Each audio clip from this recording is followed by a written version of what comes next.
everybody. I'm so excited to be back. And today I have Dr. Nona Djavid on the show. Guys, I think you're going to get a really good show today.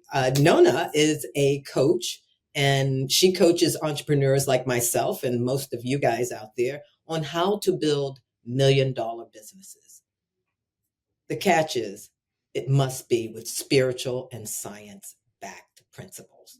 And I know you guys get that because most of us are spiritual beings. However, sometimes we need people to bring us into that realm. And today, Nona is going to do that. Nona, welcome to the show. Unpack your life. Let's go. Let's unpack here. Let's unpack. Thank you, Yes, for having absolutely. me. So excited. Thank you. Thank you for coming on the show. Tell the audience about yourself and how you got started in coaching entrepreneurs. Okay. Well, if I can go way back for this part of the conversation, not to give you my whole life story, but as we do, right? To unpack my life. When I was 2.5, I have this earliest childhood memory of my mom being pregnant with my little brother, and she was 8-9 months pregnant. This part I don't remember, but everybody says that I would throw a tantrum in the middle of a grocery store that would embarrass the heck out of her, but I would be singing and in tantrum ways that I want my baby now. And so oh my God. I was so excited for this little being to come. I was the only child at the time. And the actual memory or the scene that I have in my brain is when my dad picked me up, lifted me up in the hospital, and it was just this glass window, and showed me where my little brother was laying in the hospital, in the little crib that he was in. And I remember the smell of the hospital. I remember what it felt like to be lifted up. I remember him showing me. I remember what it looked like. I remember every detail of that scene. That's the earliest memory that I have. Unfortunately, the reason that that's such a big memory, and it's the earliest memory that I have, is because my brother never made it home. He ended up passing away, in the hospital. But I always think I believe that there's always a reason why our soul comes into this universe to experience the things and evolve as you move on, even in painful experiences. So when you ask me, when did I decide to be a coach? I do think going through not the pain that I experienced, because I don't remember that, but I do remember watching my parents struggle in pain of a loss of a child.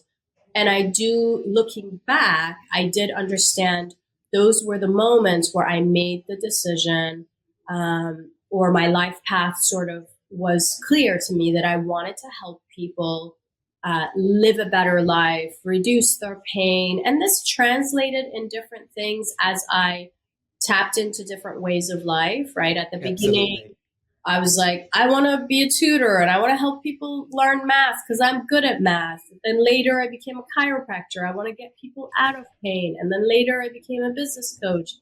And then later I became a quantum leap coach. So, but the moment in which I made the decision to help others, or the seed was planted, was really early on from a traumatic experience that way. Wow. It's interesting how that memory triggered everything for you and does still trigger everything for you. Even at that age, remembering the smell, remembering, being picked up, remembering the big window. I mean, we take on things at a young age cognitively, and they stay with us throughout life. And I believe that's a spiritual thing also. And it rises to the occasion when it's triggered. And you realize these are the things I'm meant to do. This moment and that moment in time in your life stuck with you. Yes. And then as you went along, and I did quantum too, so I get that one. As you moved along in your life, it stayed with you.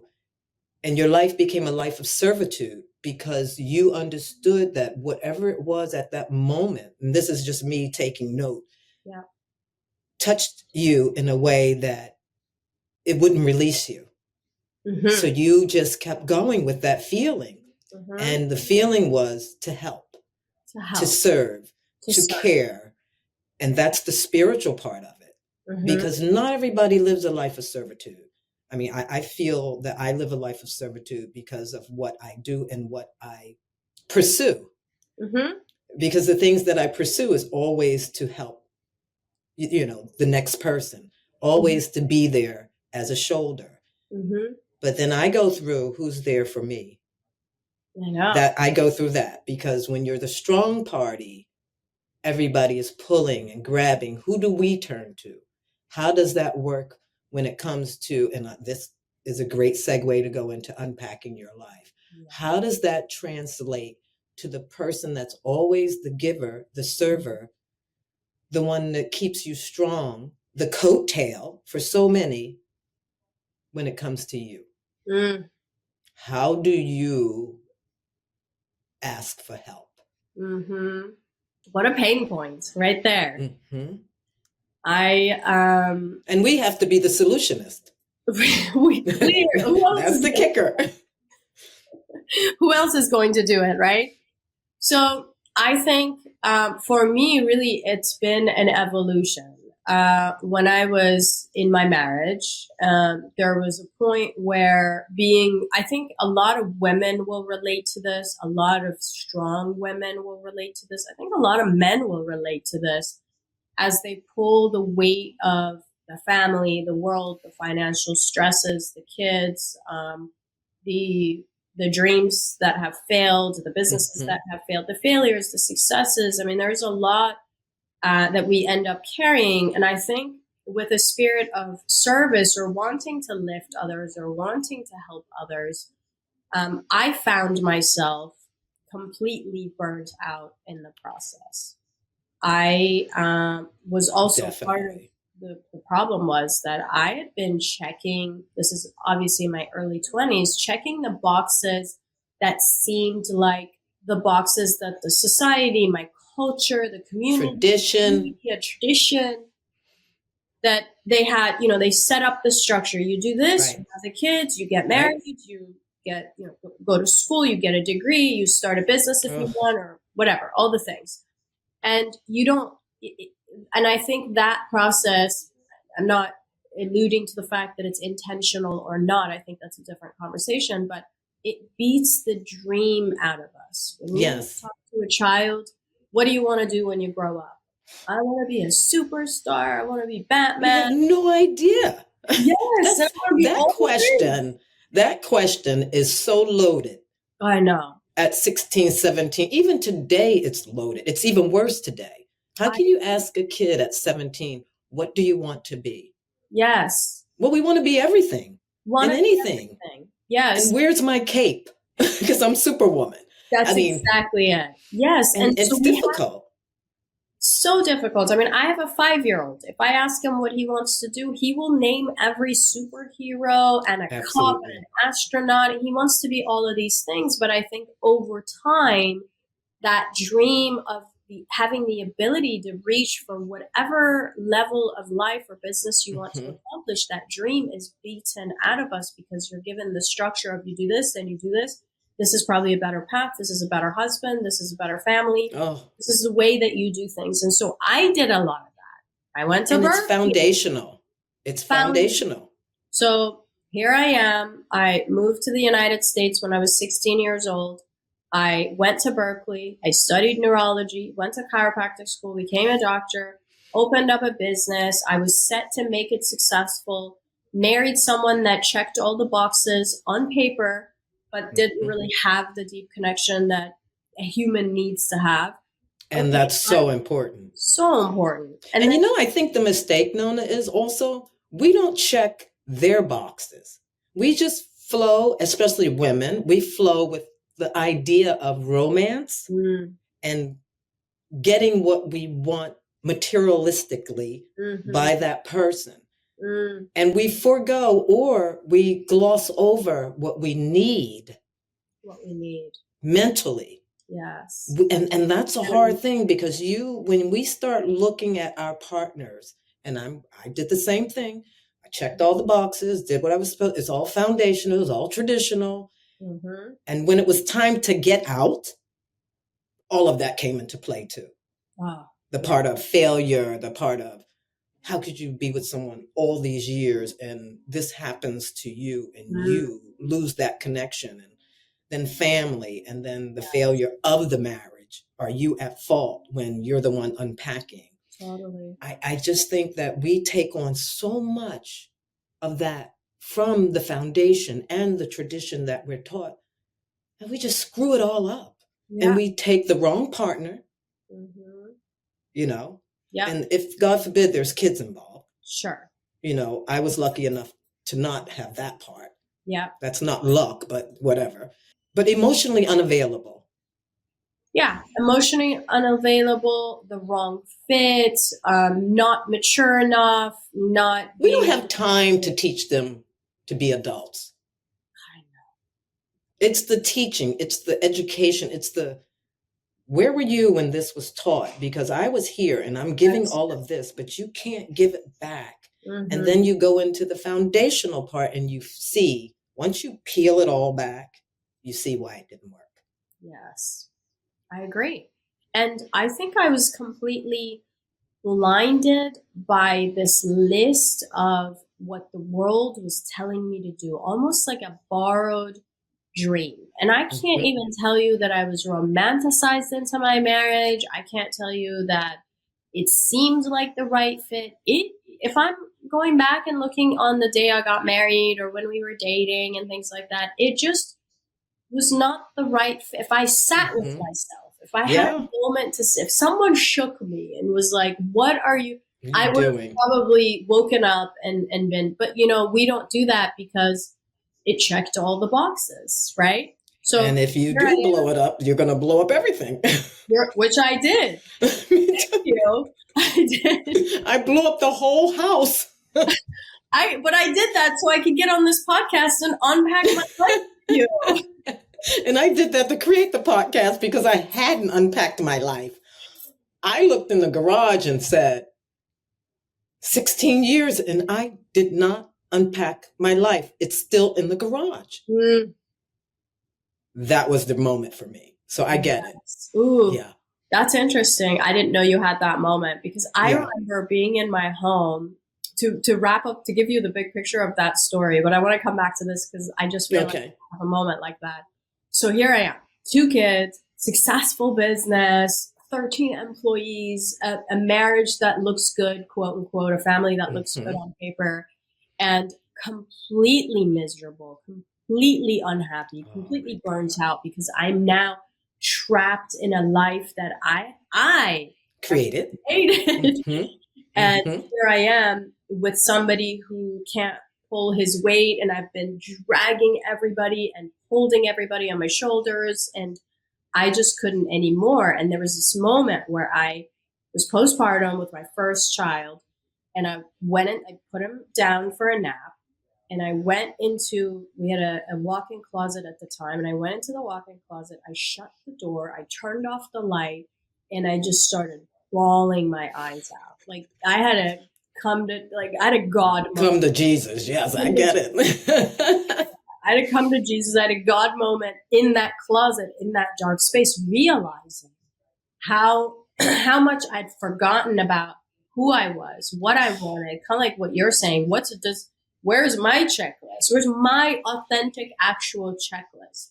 Right. And it was in that moment where I made the decision that I was going to go back to the dream that I had when I was a little girl. Like I wanted a deep connected relationship. I wanted Mm-hmm. a beautiful marriage, a loving marriage. I wanted adventure. I wanted freedom. Oh my God. Yes, all of it. And I wanted them, you want them to be a part of it. Yes, I want it with my man and With your person. with my person, with my family. I want to create Mm-hmm. this life. I want to Mm-hmm. build this life. And here I was in the closet, and none of my needs were being met. And not to put the blame on him, I was really Yeah, of unaware of course. a lot of my own patterns also. But that was the moment where I was like, no more. Jane, I was like, I am not betraying myself anymore in this moment. And I'm going to move into this, what seems like a completely unreasonable dream life. Because what I had done was the reasonable thing to do, was checking the boxes, go off of what the world says you should be doing. I go, enough of that. I'm going after the unreasonable. I'm going to live between two continents. I'm going to learn new languages. I'm going to raise my I'm children. going to do whatever I want on my own Whatever I terms. want on my own terms. I had the same thing. I'm telling you. I remember looking in the mirror and not recognizing myself, not recognizing my smile, being, and my name didn't help me at the time. I don't know what happened with that. I was like Jane Bond. People, this name is driving me nuts, and that was real. Yeah. And people would go, people would say things to me like, well, you're Jane Bond. And I would lose it. What does that mean? Do not put me in this box where you're projecting what I'm supposed to be. That's that's what you think. It was exact. Thank you. That your perception of me is not who I am. And I lost it. I did the same thing at the bottom of the shower, crying my eyes out. I want to recognize myself. I want to know I know who I am. How am I stuck? I help people get unstuck. Yeah. And now I'm stuck and no one's checking on the strong friend. No. That blew me away. I said, no one's checking on me, but I'm checking on everyone. And no one can see that I'm in pain, that I'm losing it. I'm firing people. I fired 18 people, brought them in one by one because I was losing myself. I was losing my own identity. I didn't care about my business anymore. I wasn't getting what I needed, which was a spiritual connection, a family connection. Yeah. I'm very family oriented. That wasn't happening with me. I mean, I feel bad because I feel like they missed me all those years, and you missed the person you were with. So you allowed that person to drown in their own fear of what was not going to be. And it came to the point, Nona, where it was them or me. My happiness or no happiness. Totally. If I'm not happy, no one's going to be happy. That's right. I can't do what I need to do to be me, the person I know I am, because I've lost her, then I'm blowing up the house. That's right. I only get one life. I'm allowed to design it along with God, and that's it. No one owns this life. So when I took that on and I said, so many of my friends got divorced. I mean, what's wrong with me? I mean, why do I feel so guilty? And by the way, I'm not divorced as of yet. This just happened. Wow. I'm only 6-7 months in. I'm being very transparent on my podcast. Never heard before. Never heard before. Wow. And I'm good. I'm happy. I changed my life. I changed my area. I left. I changed the way I look. Good for you. I had to wipe that slate clean and come clean. And I haven't come clean as of yet. I'm coming clean on my podcast. I want to be transparent. I want women and men, because I meet men too. I want them to know that unpacking is just not for women. Unpacking is for men, because men have baggage too. Yeah. They have foundational ill wills that they can't get rid of. They have things that have been said to them as kids, and it sticks with them. Someone that has had no affection coming through the life because the parents just wasn't affectionate. Well, guess who gets that? We do, if we're with them. And you have to teach them. Well, at this stage in life, and I didn't get married when I was young. I got married as an older woman, and I wasn't ready to teach anybody. Right. I thought I knew. I thought they knew. But it turned out we both didn't know. I know. And someone had to be strong enough to say, you know what?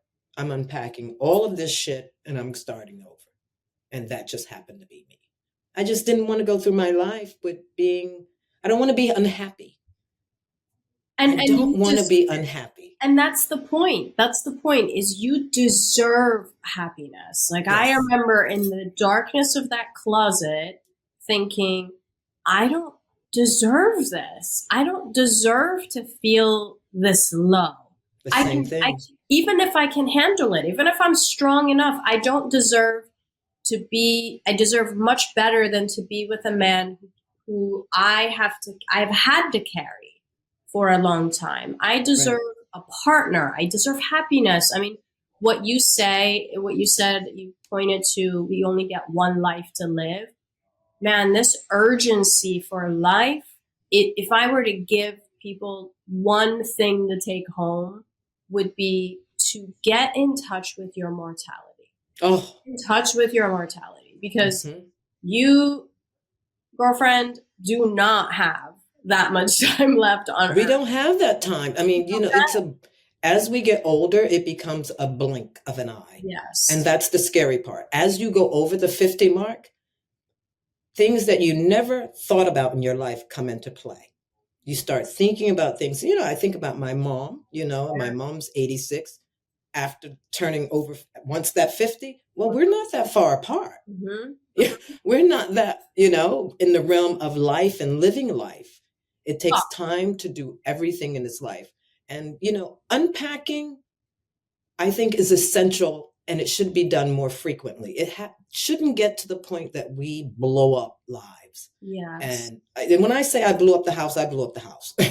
So I don't think it should ever get to that point. I think we should be able to have a conversation, but no, not everyone can have a conversation. Not everyone can be adults Yeah. because of that foundation. Yeah. And I think it's, as we get older, and there is this a level of scarcity or scary about the limited amount of time that we have, it can also be such a beautiful, powerful thing. Hmm. When you shift your energy, I mean, I think if you're in a marriage that's not working for any reason, there's just so much thought and emotion and energy that goes into that kind of marriage. Any relationship, any object, any business is the Hmm. same concept. Same thing, same concept. So much energy tied up to the thing that's not serving, that as Hmm. soon as you blow it up or make a different decision or move in a different direction, then you take that energy and you're able to shift it and put it into the things like you're mentioning: a new look, a new location, a new Hmm. business, a Hmm. whole new version can be created 2.0. by that energy that was already tied up to something Right. that wasn't serving, that wasn't in alignment. Now I have all this energy to create, to give birth to new projects, to Hmm. give birth to myself, to get to learn about what are Right. the things that I want to experience in life. It's like rebirthing It is rebirthing. because you have to cleanse yourself of all that trauma. Because it is trauma in your life, no matter which way we look at it. Okay, it might have not been physical drama and Right. trauma, but that mental trauma is damaging. It can really take you out. And, like I said, I was really blown away that nobody was checking on their strong friend. I That know. took me for a loop. And I said, you know what? We need to speak about this because I've lost friends that were Mhm. strong that we didn't check on, Right. and that's not a good thing. So I think, with that being said, let me ask you, how do you balance now that you're totally unpacked? And it sounds like you've been unpacked for quite some time now, which Yeah. is a beautiful thing. How do you balance your professional success with your personal fulfillment? Mm. You know, I have this is for me, I think the answer is in finding energetic and spiritual alignment. So I learned a long time ago, when you're in the building phase of your business or of your career, you'll most likely say yes to a lot of things that Oh, don't yes. serve you, because you think it's the one opportunity or it's going to be great or I'm Absolutely. going to do everything, right? And Mm-hmm. um, that has shifted for me over the years quite a bit. So in my life, both personally and professionally, and I think this is just part of aging, is a beautiful thing about aging with wisdom is I have learned that I will only do the things and say yes to the things that are in alignment with where I'm headed. And where I'm headed is where my family is headed. So I'm a single mom. I have a partner, but I have two boys, two small children. I One is love 5, it. one is 9. So where I'm holding the vision for our future is an integration of my business and my personal life. And for a while, if you're successful and strong, like you are, we're setting the goals and we're doing the things, and we're hitting the marks. But rarely do we have an actual vision for our life that integrates well with our businesses or with our career. Like This is so true. we were told, I know even in chiropractic school, and I know in other professions too, or just in general, I think when you grow up, they're like, if you're going to get into business specifically, or even in your career, they're like, this is what you should do. You should have a successful business, and this is how it should look like, and this is what your career, and you should get a PhD. No one says, is this path in alignment? Does this path give you the kind of life that you want to live with your future children, with your future partner? If you value, say, travel and adventure, and you're locking yourself into a brick and mortar that you don't know how to scale or walk away from, or into a career where you have to work 9 to 5, well, then those two things are completely out of alignment. Totally. So I think the integration of the vision that I have for where I'm headed in life, and then cutting out, eliminating the stuff that no longer serves or does not get me to that vision or is not in alignment with that vision. It takes me away from the family part of the vision or the business part of the vision or career. It's a no. It's an absolute no. Not doing it. I understand that completely. And I think that comes along with personal growth. And if you're not growing, when you grow and learn and understand, and like you said, with age, wisdom comes along with that all of that encompasses personal growth. Absolutely. And a lot of people don't know how to take that. They don't know how to navigate personal growth.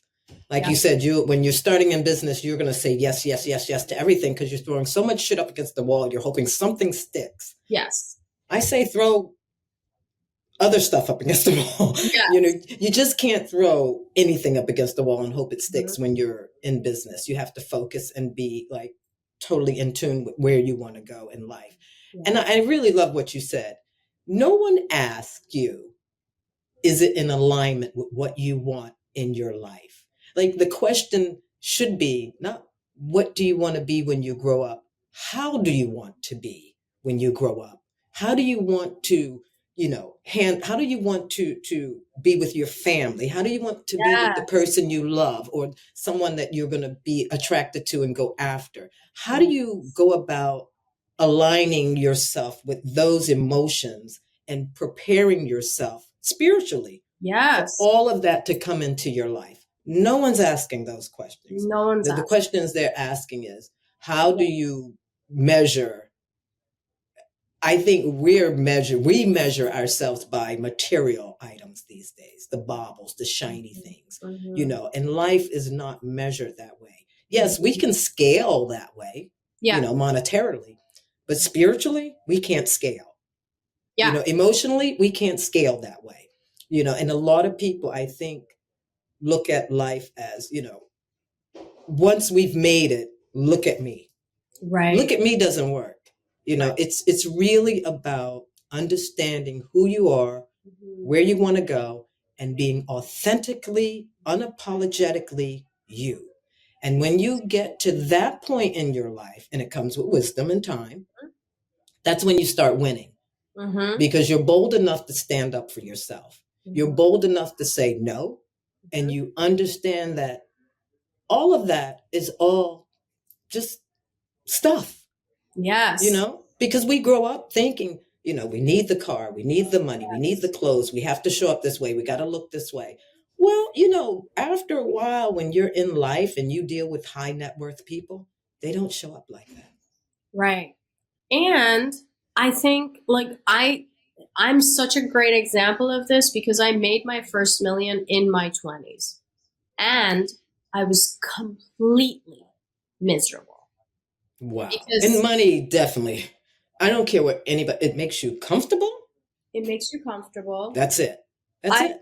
I don't want to, I'm a big fan of not making money the wrong thing. Right.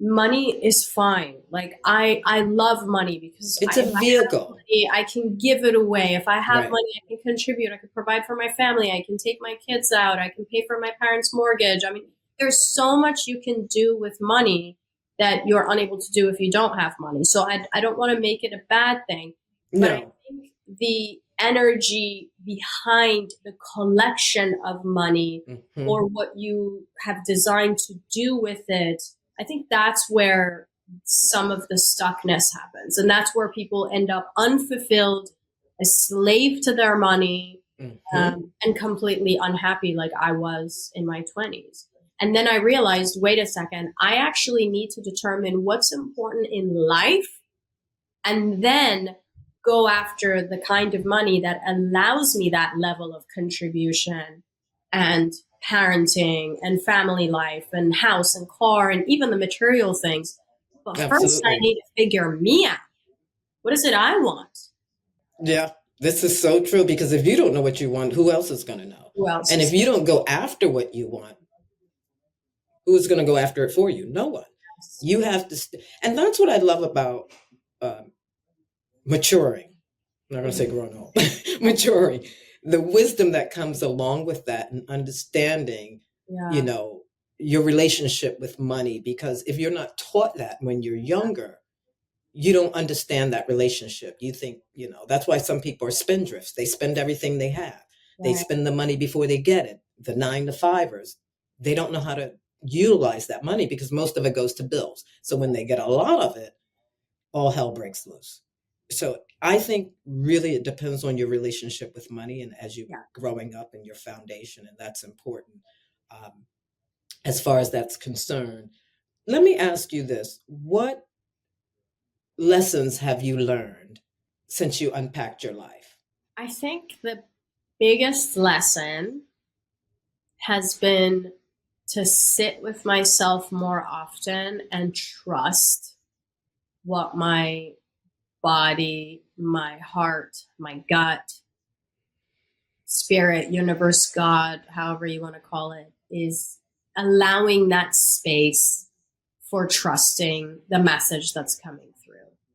For what is right, what is wrong. Like, I mean, for if you take my marriage, so many moments where it was like, this is the wrong thing, but you continually stay in it anyways. Mm-hmm. And so if I have trust in myself and my ability to make those kinds of bold decisions, I think that's a big lesson for me. And the other thing from all the challenges and the pivots that I've experienced in my life is I came up with this concept of growth blaming, right? Because I you're a love it. strong individual. You're very unlikely to be a victim of any horrifying situation. Anything happens to you, Jane, you're going to be like, yes, it happened, but Right. something else. Like you'll just move on. You'll be You'll solution move on. You have to, and you have to. and you have to. But Mhm. not a lot of people will do that. A lot of people No. stay in the victim mentality. So this growth blaming that I developed just from the struggles that I'd gone through, a couple of which I shared on here, but one is you go ahead and blame. Go ahead and feel all the pain that someone caused you. Go ahead and blame them for the irresponsibility, for the pain, for the betrayal. Go ahead and do it. Stay in that space, hopefully not too long, but as long as you need. And Mm-hmm. then in step two, you tap into what wisdom, why did this happen? What's the Yes. wisdom? What's the gift? Yes. What's the opportunity here? Is it an opportunity to pivot? Is it an Mm-hmm. opportunity to step up and be bold or trust yourself? Is it an opportunity where you learn that didn't work. I got to do things differently. And Hmm. then in step 3, there's forgiveness. Now, not just Ah, forgiveness for the person who, or the situation that caused this pain, but also forgiveness for yourself for feeling the things and possibly reacting, or hmm. whatever the case was in step 1 where you are blaming. And I But a found lot of guilt comes with that too. absolutely. So that's why step 3 is there. You forgive yourself for the guilt that you feel Right. making the bold movement, for disappointing others, for living the life that you love to live, but it happens to not be in alignment with other people, whatever Not the be the case. right life. Yes. Yes. But Yes. that process has taught me, has kind of trained my nervous system to orient the negative things. And it doesn't always have to be big trauma. It's raining, it's, someone cancels on you. Hmm. Okay, well, let's blame first, then let's figure out what's the growth in this, what's the wisdom, what's the pivot, and then let's forgive everybody involved, including myself. And so I think Exactly. that has been a rewiring of my nervous system to shift into the gifts that the universe, God, Absolutely. brings us. I always have to remind myself to get mad Yes. because I'm forgiving, and I have to play the records and get mad and say, okay, I didn't leave to go back. Yes. You know what was going on. Do not fall into that. Yeah. You understand, you know who you are. You love at a distance and live at a place of freedom, Jane. That's Yes. in my mind. Stay strong, love at a distance, live at a place of freedom, because that's how you're going to recapture your Yeah. strength and who you are. And your job here on earth, which I believe is to help others, Yeah. to share with others, and not be one thing to one person. That doesn't Yes. work. That Yeah. doesn't work. When you're so many different things and you have so much to offer, why would you shut yourself down to make one person happy when that's not your journey? And Yeah. you know that's not your journey. Everything in your being tells you this is wrong. But Yes. because you have that thing, that love, that emotion, that whatever that is, Yeah. that devil on this side saying, no, you can't do that. Right. Who do you think you are? And then this person saying, I know damn well who I am. I just Yes. got to get the strength. Where's my spinach? Yes. Where's my, Exactly. I need to pop her open and go. So it's a really interesting balance, and fight Yeah. in your head and in your heart when you're trying to be clear of who you are and get in alignment, because not everyone is going to be in alignment with you. You have to figure that out. Yeah. And, one thing I always say, as far as success, because that looks different to everybody, Mm-hmm. and I think money is a vehicle to be utilized properly, Mm-hmm. and when abused, of course, you lose it. Mm-hmm. Um, but success looks different to everybody. Mm-hmm. So when I look at being successful, I look at it from every angle. I don't look at it from just a monetary value, because it doesn't work for everybody. Mm-hmm. It's not in the chase, it's in releasing that ambition that's at the belly. Matter of fact, let's say the underbelly, that Yeah. fire that's in you. That's where success comes from. It doesn't come from doing the every day to day focus, what we are told to do. It Yes. comes from within. Mm-hmm. And if you don't feel that you are successful when you start out to go and keep that mindset, I'm going to do this, this is going to happen no matter what, Yeah. it doesn't. Yeah. And that's why people, they say, oh, well, you have this, you have that, you look successful. The operative word, look. Right. Dig deeper. And a lot of people, like I met a lot of women that were so unhappy, but could not do anything. And Yeah. I counted myself very lucky Yeah. that I had support, you know, Mm-hmm. family support. Mm-hmm. And that was a good thing, Yeah. having support, talking it out, and Mm-hmm. it's just interesting, because life lessons, when it comes to just like letting it go and unpacking everything and throwing everything out the window, is not easy for a lot of people. These Yeah. life lessons are hard. Yeah. Even with, when you talk about how you're you're innovating your own business in unpacking. How Hmm. does that look for you now? What are you doing as far as innovation when it comes to your business now? I think it sort of takes me back to the conversation of prioritizing life, Mhm. like business, like what you're saying. Success is just trusting the underbelly, That's trusting right. that your soul came in here to service one way or another, to live a certain kind of life so that you are of service to other people. Mhm. That's, I 100% believe that. So if I can just tap into what my soul's purpose is, why am I here? That's why I reference I love sharing the story about my brother because it's really the seed that was Oh, planted in the underbelly. absolutely. I know I'm here to help other people. I just right before this podcast, I got on a call with somebody and we both started crying because she's been able to make massive quantum shifts. And when I'm emotional in my retreats or with my students or when I'm teaching something, I know I'm on the right. I know, and that's what you're referring to in the underbelly. So how do I renovate myself or reinvent myself Hmm. is by narrowing down the path that I'm going to do. And for me, it's prioritizing life.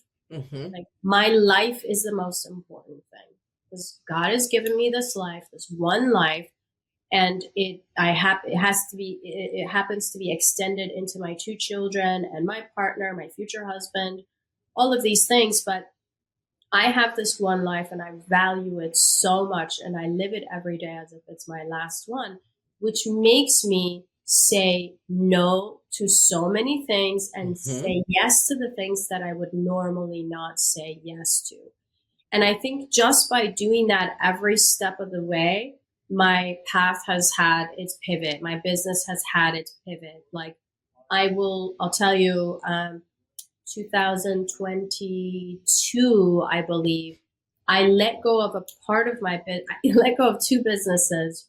One, I had a weight loss business with 3 locations and was generating a good chunk of money, but it was so out of alignment. The old me would have kept it on Right. because, well, this is profitable. It's working on the, Exactly.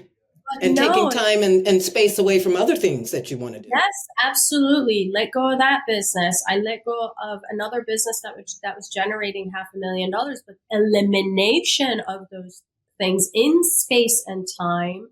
Well, financially, I won't say it was easy because you're like, okay, like that's Yeah. uncomfortable, Yeah.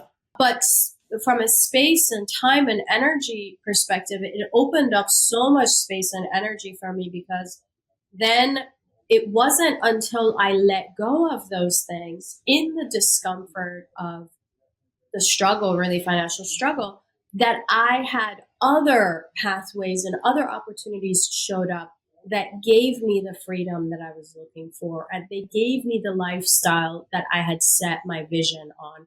But if I had kept on those things, would I have made more money? Yes. But would I have had opportunities to expand as an individual? Would I have had opportunities to pivot my business in a way that not just is generating income, but also gives me the freedom and the adventures of life that I'm looking to experience? And that, I'm sure, in your head, that looks beautiful, Amazing. It's on track, Yeah. but still a work in progress. Oh, fantastic. I'm in the same place. I'm on track. And I'm a work in progress. I'll probably be a work in progress for a while because it took me 5 years to unpack, which Yeah. was really interesting. And I even after I unpacked, I shared with my people, I was like, I can't do a podcast called Unpack Your Life unless I unpack my life. Yeah. And I said, you guys are like my therapist and my people, How helping me beautiful. help. Yeah. That's And I said, beautiful. yeah. And I had to say to them, I said, I hope you understand that I'm really dealing with something right now. And it's going to take me time to move in that space of unpacking my life because it took me Mm. 5 years. I was If COVID, of course, came. 5 years ago, I was going to do it. And then I lost my best friend. Mm, And that took me down a really deep, dark hole. And then I lost my other best friend. mm, That took me even deeper. And I had no one to really talk to about it because I was in a place that I didn't really have many friends. So that yeah, was so sad to me. yeah, And I felt like if I brought it up, it was like, oh gosh, she's talking about a friend again. right. And I remember someone saying, Jane, it's been 2 years. You should be over it. Over it. I thought, grief has no algorithm. Yeah, So how could you say that to me? And part two of that is you never get over it. It's love that has nowhere to go. yeah, I still love these people. I still have so much love for them. They were gone too soon. So hmm, what do I do with this love? right. I live with it. It sits with me. I Yeah, have to learn to not be able to talk about it so much because people are tired of hearing about it. mm, It's my grief. mm, And how do you deal with that? Because now people are saying to me, I should be over it. mm, And I didn't have any support with it. I yeah, didn't go to therapy because I had to keep working. right. That was another part, so that was really interesting for me to go through. And then COVID, Hmm, another thing. hmm, So now you're even more miserable because yeah, you can't run. right, I was packing up to run. I can't run. Nobody wants me. Can't go to Italy. Can't go to London. Can't go to Philadelphia. Can't go to New York. Nobody wants you. Nobody wants you to come near them because everybody's scared. right, right. So I had to sit with the thought of unpacking for 5 years Wow. because of COVID hit. Yeah. And then my friends passing away. And then when 23 came, Mm, I said, you know what? I need to go to the gym. I need to get the strength yeah, physically. yeah. I worked out every single day for 8 months straight. Mm, The only time I didn't is when my body said, no, not no, today. And that wasn't often. yeah.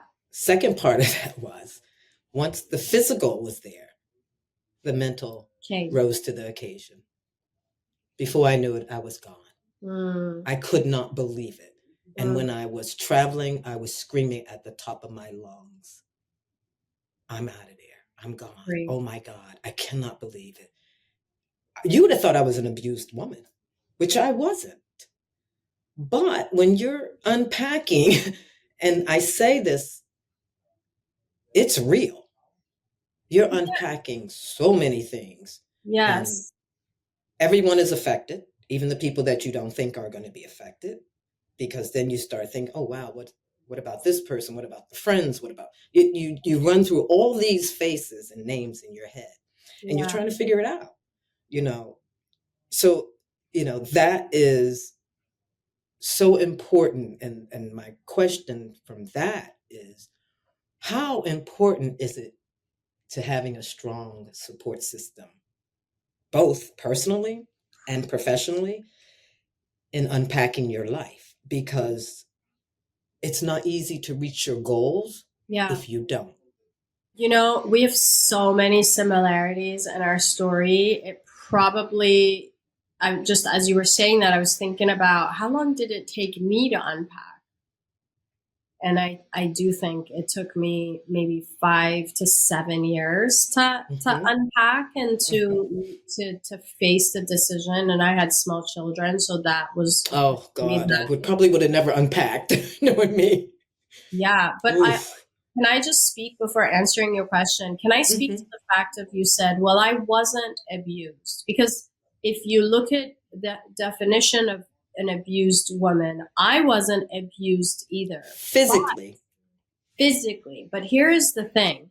Oftentimes that's the hardest because you don't like I didn't realize I No, was being neglected. I know exactly what you're saying. I didn't Going to realize say. that was happening, which Hmm. was what was it doing in my head as a strong woman who takes radical responsibility? What was it? It's something is wrong with me because Right. here's a man who seems fine, is not beating me up. There's no problem Right. that I could point my finger to aside from I just don't, it does not feel right. And It's me. me, it's got to be me. Hmm. I remember I went to a therapist And the therapist said, you have a good man, you have small children, and literally told me, go home and be grateful, and did not recognize the neglect that I was experiencing in this. So Mhm. I want somebody who's listening. Of course, if you have trauma, you're validated. It sucks that this person has imposed this level of trauma onto you. But I also want the strong women who, quote unquote, are not traumatized or are not in an Right. abusive relationship, but are feeling the struggle and the pain, to not dismiss it. Because that's what I did. I Guys, just, I hope you heard Dr. Nona Djavid, and I'm going to address you this way. Nona, you guys have to listen. She has said something that's so powerful and impactful. And if you're not hearing this, listen, pull up closer to the computer or whatever you're listening to on this podcast, because she is so right. You don't have to be physically abused. You don't have to be mentally abused. But the abuse comes from other areas of your relationship, and you do recognize them. That's when you know it's time to get out. yeah.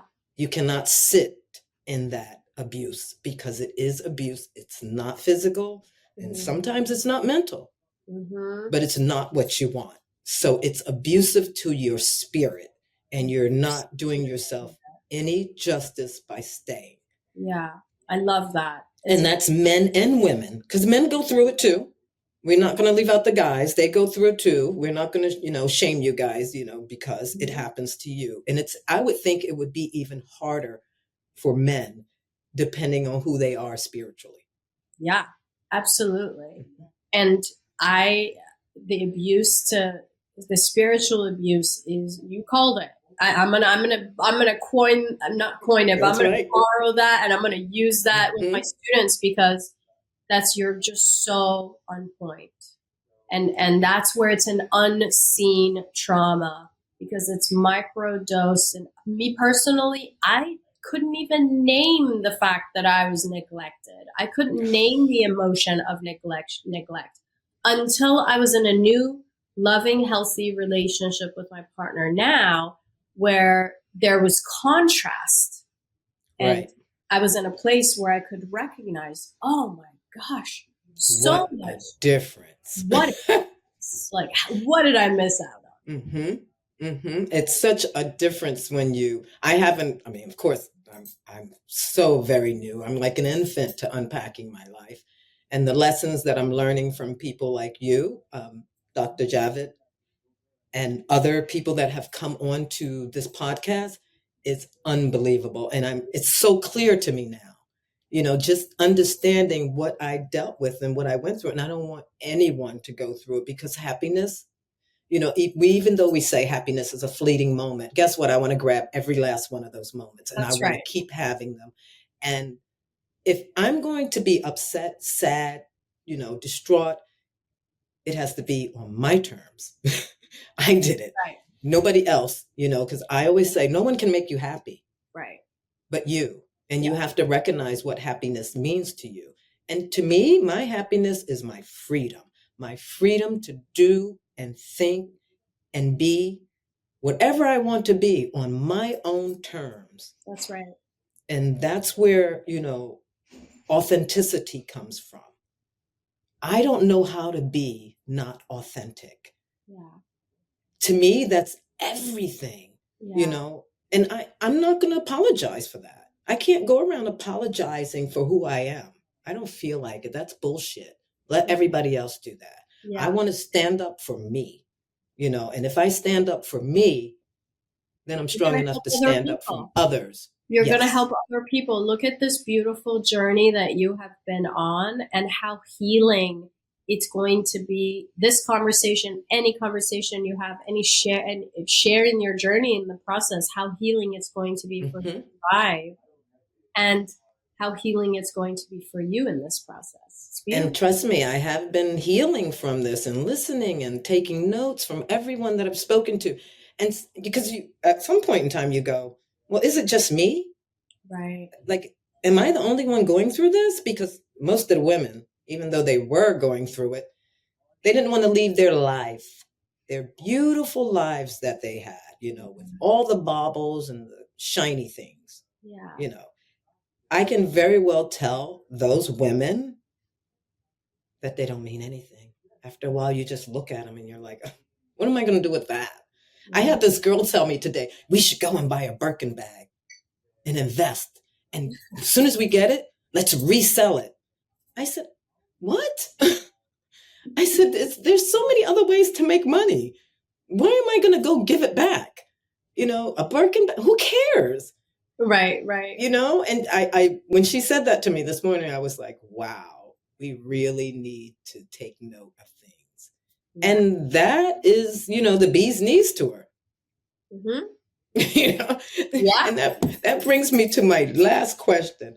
What does authenticity mean to you? How do you take that on?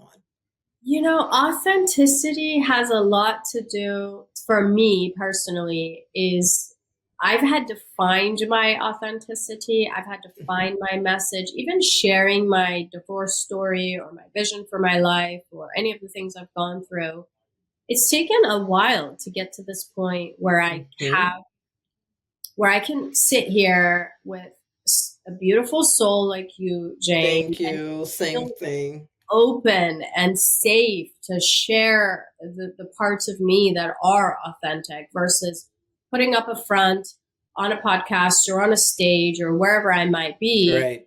I want to share the pain. I want to share the struggle because I think that that's what's going to get me to have an impact. The things that you accomplish in life, they're one thing and they could be wonderful for you and they could inspire some people, but most people are dealing with a struggle, a version of a struggle that you and I have had in different ways, in different categories of life. And I think for me, tapping into more of my authenticity, more of my story, even getting in touch with the pain that I actually experienced took me a while to get there. As strong women, I think, and just as women in general, and I think, oh gosh, and boys too. How much do we tell them to not feel the feelings when they're young? We tell them to sit down and be quiet and you're just fine and don't be angry for women. Don't be frustrated, or for men, don't be sad and don't be depressed. So really having awareness around finding the emotions that I have experienced, the pain that I have experienced because I didn't really have language around it or I didn't have awareness around it. I think every step of the way where I uncover that, every time I have conversations like this, I'm one step closer to my next version of authenticity. That's nice. Well said. Well said, Nona. I think all the time, I'm always thinking, am I being my true authentic self no matter who I meet, even in person? And I know I get nervous. Like I can feel the nervousness in me and I go, what's wrong with you? You know who you are. Don't even go there. Stop that. Don't start getting nervous about nothing. Yes. Who you talk to, who you meet, they're just like you, just a person. Yeah. And you just go through it. And you said something really interesting as far as just being your authentic self.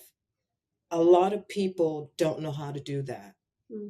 Because we look at other people and we think we should be somewhat like that, or we should look like this. I mean, like today, everybody look alike to me. It's so weird. When I see women, I'm like, oh my God, it's like a whole group of you guys over there. Yeah. It's so weird. No one's whole species normal. Yeah. It's really interesting. But just learning. And like you said something very interesting here, impactful too. Coming clean with being in a situation or having pain. If you are just getting close, then I'm just cracking the egg at the top, because the transparency, even speaking about it, I'm still protecting. Sure. Because I don't want to hurt anybody. So I'm still protecting, and I'm trying to get out of that, because that part of protection that I'm allowing someone to have is still hurting me. Yeah. and I need to release that part because it's not a bad thing. Some people are just controlling, or they Yeah. want to control you, and you don't realize you're being controlled until you're out of control. Yeah. Yeah. And And I think one is having grace with where you're at in the process. Like it's exactly. okay if you are protecting. And if you're if it resonates with you to share more, what matters is what is your truth? That's right. What is your truth? And that's what So I'm learning from you and a few other people. And I so thank you guys for that because it's important, and I didn't know how this was going to play itself out, yeah, unpack your life, because it's a very strong title. yeah, When people hear it, they're not sure. They're like, well, what do I do? Do I go on the show and just tell everything, tell yeah, all? Well, no, I think the show is about sharing with others what it took, the strength, the understanding, the spiritualness, and like you said, the protection also. You release that because you speak your truth, and yeah, your truth validates everything because you're the one who went through it. totally. So so Yes. I so yeah, that part I'm still getting there. And I tell myself it's okay, Jane. Yeah, it's okay. Because we're all in a public space. We're Yeah, all speaking about who we are as people, and that's how you get to know someone. You think, oh well, they're really a cool person. I'd like to have another conversation with them off podcast because this is what we do. yeah. So, I'd like for you to leave our audience with something that will take them to the next level of their spirituality Mm, when it comes to unpacking their lives. mm. Okay. I think there's so many things I can pick from. Um, I think what I would say, it's I'm going to share something that's foundational in what I teach in my community and what I teach in my masterminds and probably all over my Instagram. But this idea of what life is going to look like after the unpack. Once you have unpacked, what's the vision for life, for the Jane 2.0, for the life, the relationship, even though I know it's fresh, but for the love you're going to feel, for the Mhm. intimate moments you're going to have, for your health, for your company, for your friendships. What are all of those things going to look like after the unpack? And getting really real with yourself and Mhm. going beyond the norm or the reasonable. I call it the unreasonable dream life. If you have a That vision sounds for an good. unreasonable dream life, then in the moments of doubt or in the moments of do I make this decision, that decision, then you have an anchor. You have sort of a North Star that you can look to and you can also feel into. What would it feel like after the unpack, the outcome? Mm. Mm. What does that feel like in my body? Where is it? I want to feel it with every cell in my body. And I teach this practice on daily basis. And I do it personally on daily basis, or I teach my students to do it on daily basis. And I do it on daily basis multiple times a day, where I read and feel that unreasonable dream life of whatever the next level is.